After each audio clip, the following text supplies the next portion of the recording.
Yoshlar va rahbar uchrashuvi bugungi kunning eng dolzarb muhim vazifasi hisoblanadi. Guliston davlat pedagogika institutida bugun Sirdaryo viloyat soliq boshqarmasi boshlig'i hamda mazkur institutning talabalari ishtirokida uchrashuv bo'lib o'tishi rejalashtirilgan.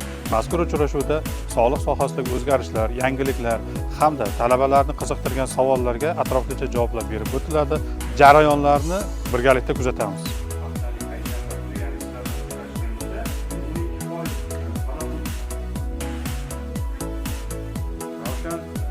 Faqat iqtisodiyot yo'nalishini tushungan bo'lsagina olamiz.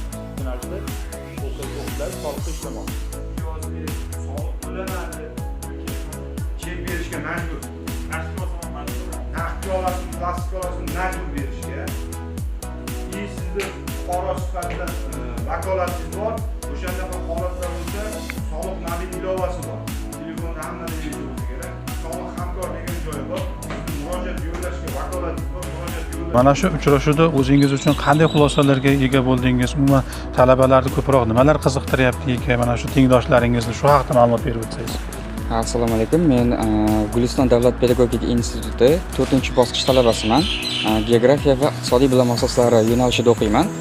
Darhaqiqat bugungi soliq boshqarmasi bilan bo'lgan uchrashuvda talabalarning turli o'zini qiziqtirgan savollar, xususan to'lov kontraktining 12% qaytarish bo'yicha, soliq boshqarmasiga qanday ishga joylash bo'yicha uni mezonlari, me'yorlari va shuningdek boshqa soliq tomonidan, soliq boshqarmasi tomonidan taqdim etilayotgan imtiyozlar haqida to'liq ma'lumotga ega bo'lishdi deb o'ylayman. Xususan o'zim ham masalan soliq boshqarmasiga qanday ishga joylash mumkin, buning uchun qanday talablar bajarilishi kerak mazmundagi savolimga to'laqonli javob oldim.